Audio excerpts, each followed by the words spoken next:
Assalamualaikum warahmatullahi wabarakatuh. Waalaikumsalam warahmatullahi wabarakatuh. Kembali lagi bersama saya Putri dalam acara Netizen Bertanya, Pak E Menjawab. Nah, pada hari ini adalah edisi spesial untuk teman-teman netizen semuanya. Karena memang sebenarnya kita sudah nggak ada jadwal di bulan Ramadan, tapi karena pertanyaan teman-teman yang sangat luar biasa di DM IG saya ataupun IG Nuswa Channel, maka dari itu kita laksanakan syuting pada hari ini. Nah, teman-teman, kita sudah bersama Pak Yai kita yang expert dalam bidang topik pada hari ini, yaitu topik zakat, yaitu bersama dengan Pak Yai Husaini. Assalamualaikum Pak Yai. Waalaikumsalam warahmatullahi wabarakatuh. Alhamdulillah sehat nih Pak Yai. Alhamdulillah sehat. harus selalu sehat nih Pak Yai. Sehat dan lancar. Amin. Supaya bisa membersamai teman-teman Nuswa Channel Pak Yai. Karena antusias teman-teman tuh sangat luar biasa Pak Yai. Banyak pertanyaan yang masuk, tapi karena keterbatasan waktu maka kita tag-nya beberapa pertanyaan saja yang menurut kita itu sudah mewakili semua pertanyaan, Pak Yai. Nah, pada kali ini Pak Yai kita masih berbicara tentang zakat dalam edisi khusus untuk netizen ini. Ingat ya, khusus. Jadi teman-teman harus pantengin terus nih Nuswa Channel. Untuk edisi ini kita ada beberapa pertanyaan. Yang pertama Pak Yai itu ada dari @sakat_telur_asin. Ini pertanyaannya yaitu, Pak Yai, bagaimana hukumnya jika zakat fitrah diganti dengan uang?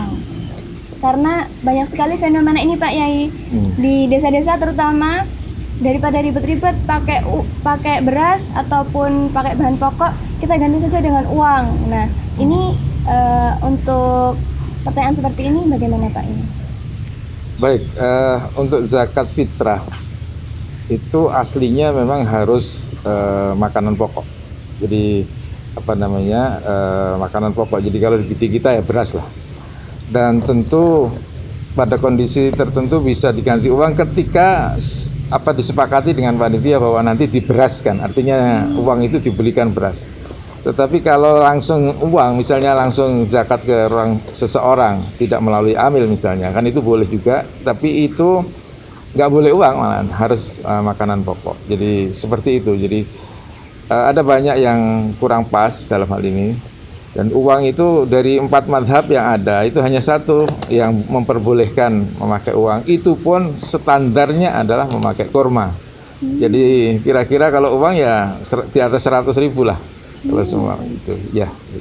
Itu zakat fitrah 1 jiwanya. 1 jiwa itu di atas 100.000. Iya, kalau kita mengikuti Imam Abu Hanifah, tapi 3 imam yang lain tidak boleh sama sekali, kecuali memang disepakati dengan panitia bahwa nanti akan diberaskan. Gitu.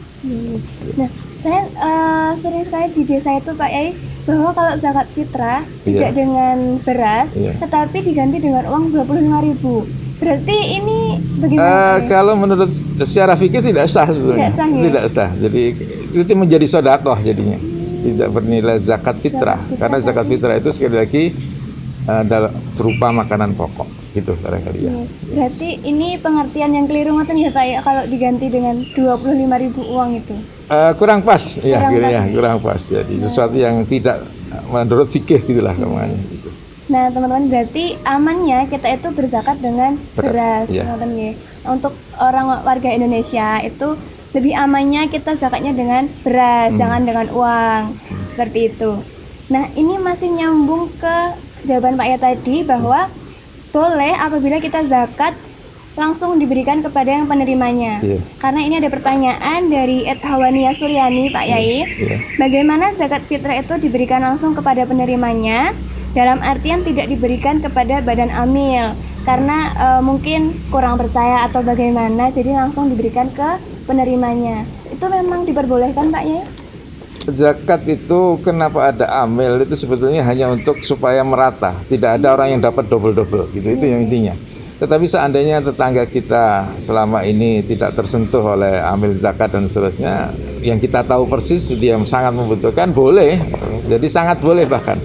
Jadi zakat itu pada umumnya melalui amil, tetapi sesungguhnya lah kalau zakat itu disampaikan secara langsung itu juga baik, dan itu tidak ada masalah ketika tidak double-double. Itu yang menghindari double-double, itu yang dia nerima banyak sementara yang lain tidak dapat lah, itu yang Tetapi intinya secara fikih kita berzakat langsung kepada penerima itu diperkenankan.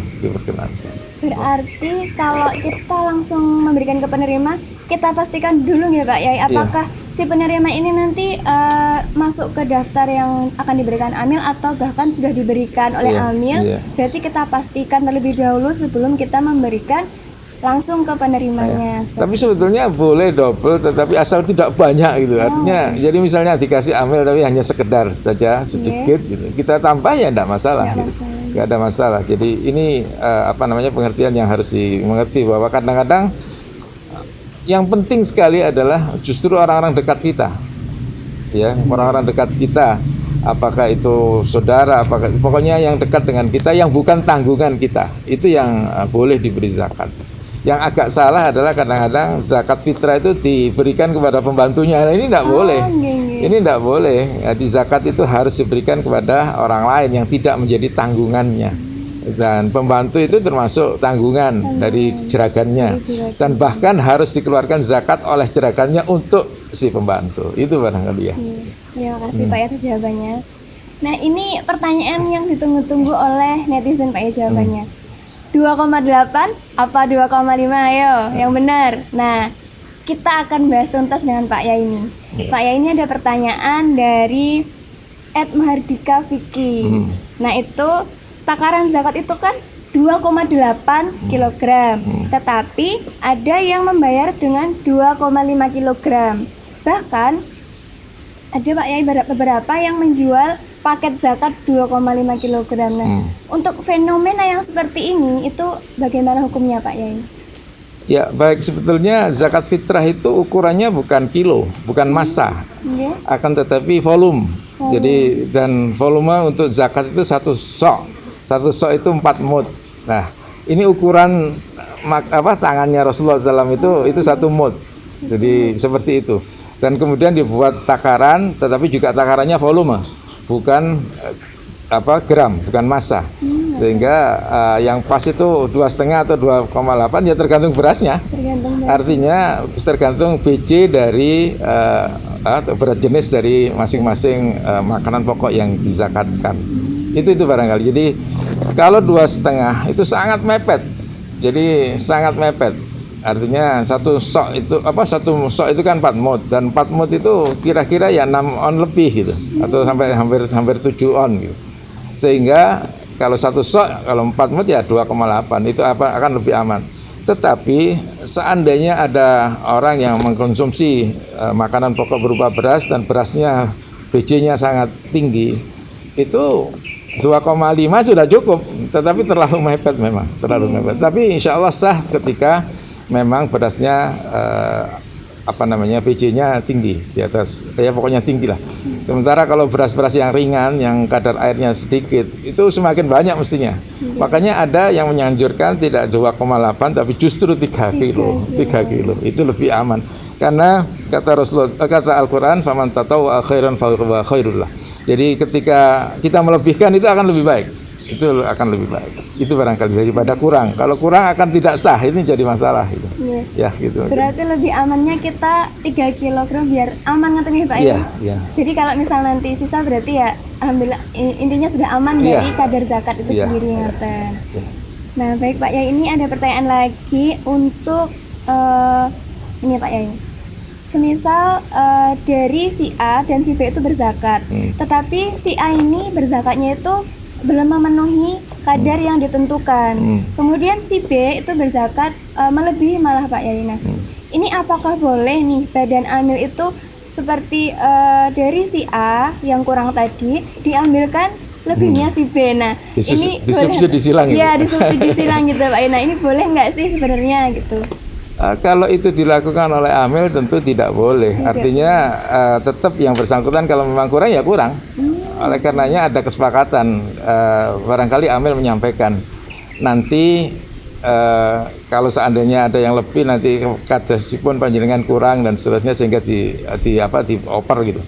Tetapi kalau nggak ada kesepakatan ya tetap yang kurang itu menjadi kurang. Oleh karenanya sekali lagi perlu hati-hati. Dan 2,5 itu sekali lagi bisa jadi pas juga. tetapi terlalu mepet sehingga kalau disubsidikan itu apa namanya ya, harus ada kesepakatan lah, harus ada kesepakatan ya. Apalagi kalau keluarga jelas lah gitu. Jadi seperti itu. Dan yang paling penting saya juga ingin ingatkan bahwa zakat fitrah itu harus diniati.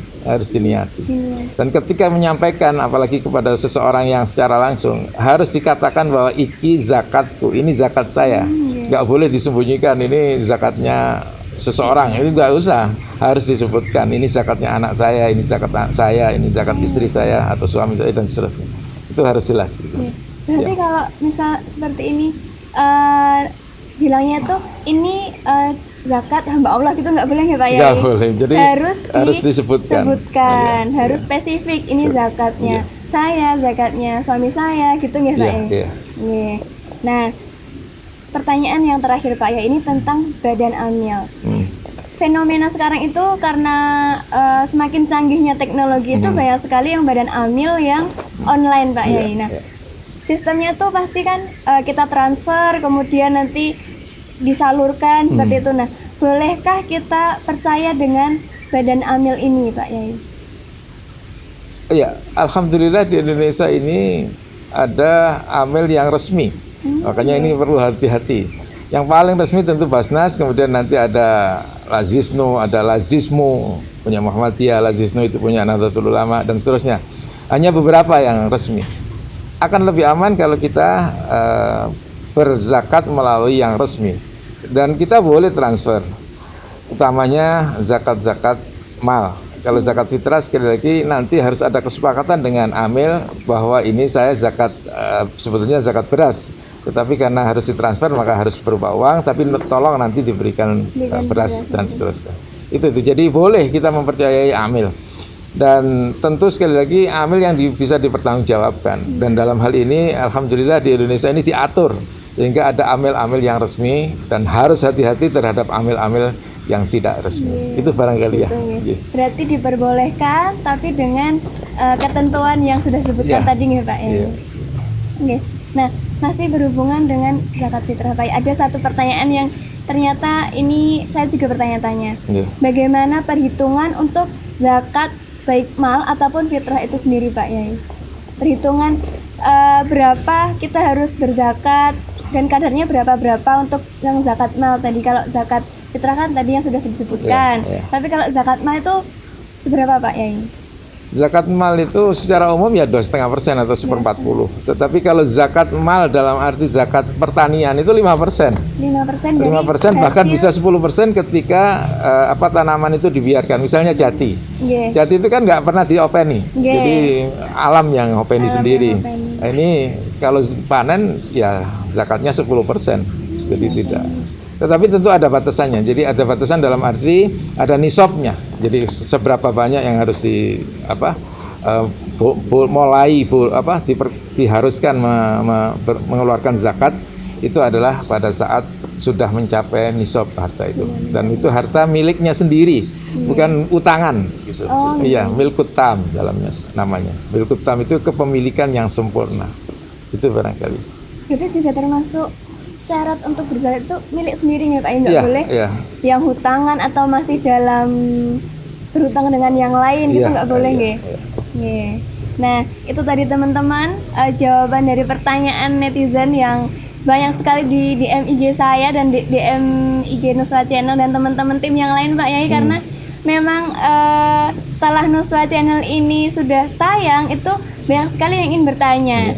Nah mungkin pertanyaan yang belum kita jawab pada kesempatan kali ini akan kita jawab di kesempatan yang akan datang ya Pak Yai.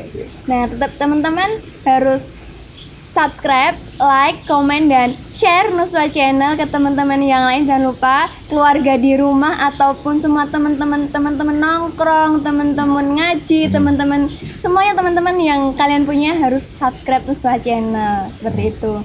Dan semoga perbincangan saya dan Pak Yai Husaini tadi bisa bermanfaat untuk teman-teman semua dan jawabannya bisa memuaskan teman-teman semuanya.